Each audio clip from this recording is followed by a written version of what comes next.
الحمد لله رب العالمين الرحمن الرحيم مالك يوم الدين إياك نعبد وإياك نستعين اهدنا الصراط المستقيم صراط الذين أنعمت عليهم غير المغضوب عليهم ولا الضالين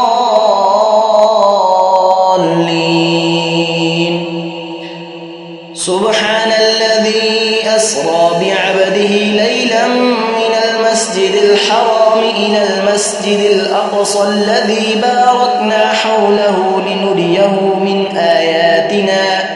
إنه هو السميع البصير وآتينا موسى الكتاب وجعلناه هدى لبني إسرائيل ألا تتخذوا من دوني وكيلا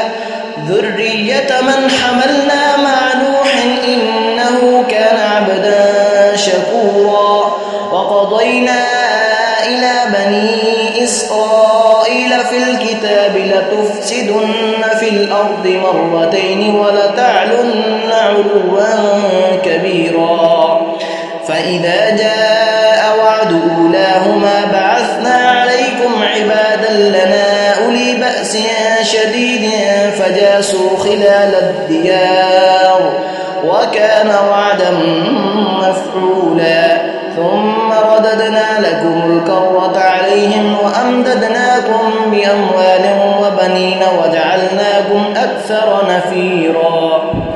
إن أحسنتم أحسنتم لأنفسكم وإن أسأتم فلها فإذا جاء وعد الآخرة ليسوءوا وجوهكم وليدخلوا المسجد كما دخلوه أول مرة وليتبروا ما علوا تتبيرا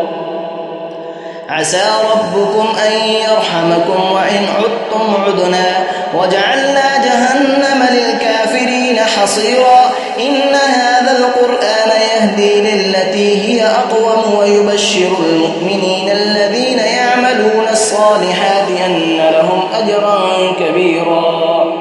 وأن الذين لا يؤمنون بالآخرة أعتدنا لهم عذابا أليما